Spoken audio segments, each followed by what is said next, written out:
Good morning guys, જિનકુસ mini વ્લોગમાં તમારું સ્વાગત છે.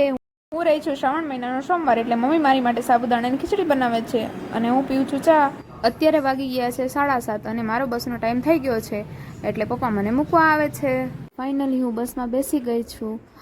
હું બારી પાસે બેસીને ઠંડી હવાનો આનંદ માણું છું. હોસ્પિટલ પહોંચી ગઈ છું ને હવે હું જાઉં છું મારા વોર્ડમાં. એકલું જવું પડી રહ્યું છે કેમ કે મારી ફ્રેન્ડ આવે છે ચોટીલાથી, એટલે એને આવતા લેટ થશે, એટલે મારે એકલું જવું પડશે. વોર્ડમાં કામ પતાવીને ફોટા પાડી લીધા.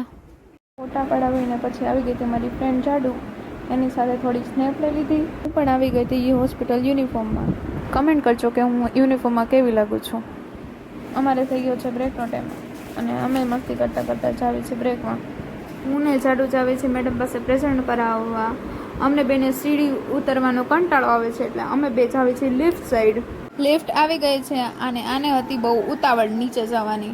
અત્યારે વાગી ગયા છે 2:55 અને અમે ભૂલી જ ગયા હતા કે અમારે લેક્ચર છે 3 વાગે, એટલે અમે ચાલ્યા નીચે લેક્ચરમાં. અમે બે એવું ડિસાઈડ કરતા હતા કે લિફ્ટમાં જવું કે સીડી ઉતરીને. લિફ્ટની રાહ જોવી એની કરતાં સીડી ઉતરવી સારી, એવું જાડુ કહેતી હતી.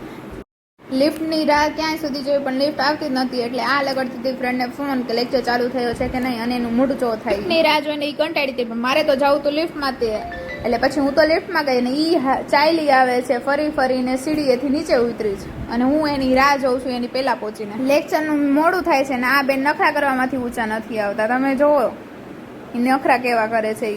એક બાજુ લેક્ચરમાં જવાનું મોડું થાય છે ને અમારી હોસ્પિટલ બહુ મોટી છે, એટલે એક જગ્યાએથી બીજી જગ્યાએ જવું હોય તો અમારે કમસે કમ 10 થી 15 મિનિટ જેવું થઈ જાય. લેક્ચર સુધી પહોંચી ગયા છીએ ને હવે અમે જશું લેક્ચર ભરવા માટે.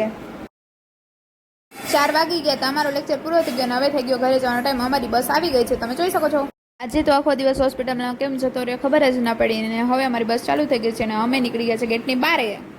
ને એક ટેન્શન આવી ગયું છે અમને બેને. મેડમે આજે અચાનકથી કાલે પ્રોસિજર પરફોર્મ કરવાનું કીધું છે, એટલે થોડુંક એનું ટેન્શન હતું કે અમે એક દિવસમાં બધું કેવી રીતે પૂરું કરશું.